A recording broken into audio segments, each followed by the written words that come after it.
Ахпа исадин патав қейдалай қулуқ инсадал чанх кедашлудай саққаяратана. Ya muallim, Хабар қона абуру.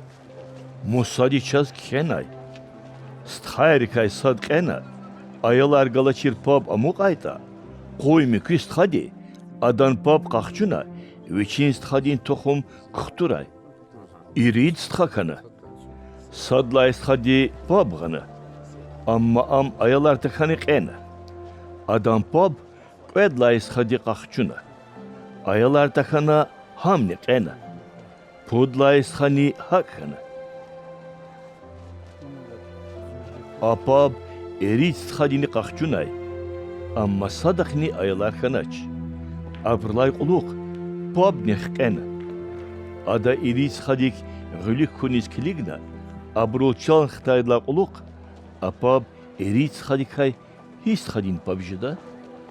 Kez ya kalam, ya Allah din kuvvet diyecili vilay tuşni kün galat cezvaydi. Cevap gana isadi. Can xtayla, insanın arada ya papar gonar, ya gülüz finar xjedaç. Abur tsavar Allah'y malayik harkijeda. Qi burol can xtuni kayra xayda. Beş küne tavrat kelnaş niqvan. Tsay qona kuzvay qaqadin valarin yuqay. Allah di musadiz ihtin gafarlı huzvayçka kelnaşni.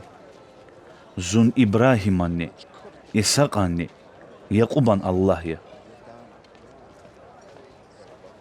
Allah iyi burun va, can alay burun diye. Künk eve lay galat cezva.